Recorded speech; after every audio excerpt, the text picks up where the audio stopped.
In March 1934, John Dillinger sat in a cell at the Lake County Jail in Crown Point, Indiana. Holding the title of Public Enemy Number 1, he was staring down a murder charge and a highly probable date with the electric chair. Local authorities were highly confident they had him contained. Sheriff Lillian Hawley openly boasted to the press that her facility was completely escape-proof, heavily fortified, and guarded by men armed with machine guns. Then came the morning of March 3rd. Dillinger walked right out the front door. He secured multiple hostages, stole the sheriff's personal car, and drove away. He did all of this without firing a single shot. Dillinger robbed banks to finance his lifestyle, but breaking out of heavily fortified prisons became his true operational specialty. To understand how he pulled off this bloodless exit at Crown Point, we have to examine the escalating tactical playbook he developed to defeat the penal system. 6 months earlier, in September 1933, Dillinger needed to spring the veteran underworld mentors who had taught him how to rob banks. They were locked up in the Indiana State Prison in Michigan City. He utilized cash from his recent heists to bribe prison officials and orchestrate a complex smuggling operation. His network successfully routed real, loaded firearms into the prison's shirt factory by hiding them inside boxes of thread. By subverting the prison's internal logistics, Dillinger gave 10 hardened convicts the firepower they needed to overwhelm their guards, break out of the facility, and form a highly effective new gang. By October of that same year, the tables had turned. Dillinger was captured and held in a county jail in Lima, Ohio. It was time for his newly freed crew to return the favor. The gang started with a tactic of authoritative deception. 3 of them walked into the Lima jail dressed identically to Indiana State police officers. They presented themselves to the local sheriff and demanded Dillinger be handed over for extradition. When the sheriff grew suspicious and asked for their credentials, the gang instantly dropped the ruse. They murdered the sheriff, beat the remaining guards, and extracted Dillinger through sheer, unvarnished violence.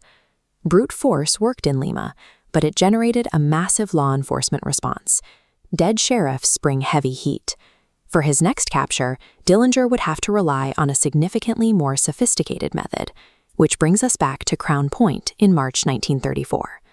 Because of the imposing architecture of the Lake County Jail and the heavy presence of armed deputies, a brute force assault from the outside was tactically impossible. According to the official legend, Dillinger carved a fake pistol out of a wooden washboard slat, blackened it with shoe polish, and used it to bluff his way out of his cell block. Historians still debate the exact nature of this weapon. Some evidence suggests Dillinger's warrior had a professional woodworker carve the replica and smuggle it in. Other theories claim corrupt guards allowed Dillinger to use a real smuggled gun, and the wooden gun story was quickly invented to cover up institutional bribery. Whatever the object was, the execution of the bluff was flawless. Dillinger pressed the dark shape into a guard's ribs, instantly reversing the power dynamic. He marched his hostages through the corridors, eventually locking Warden Lou Baker in a cell to gain unfettered access to the jail's armory. Once inside the armory, Dillinger secured his final tactical upgrade, real Thompson submachine guns. Armed with genuine firepower and shielded by hostages, he ensured a completely uncontested exit.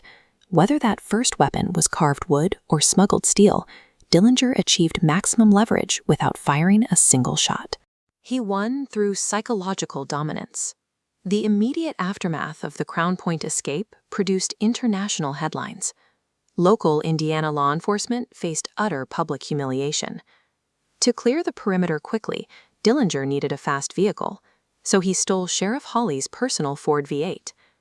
But in his rush to get away, Dillinger made a fatal strategic error. He drove that specific stolen car across the state border into Illinois. At the time, the National Motor Vehicle Theft Act, commonly known as the Dyer Act, stipulated that transporting a stolen vehicle across state lines instantly escalated a local jurisdiction issue into a federal crime. That single geographical shift gave J. Edgar Hoover and his nascent federal agency the exact legal authority they desperately needed to enter the hunt.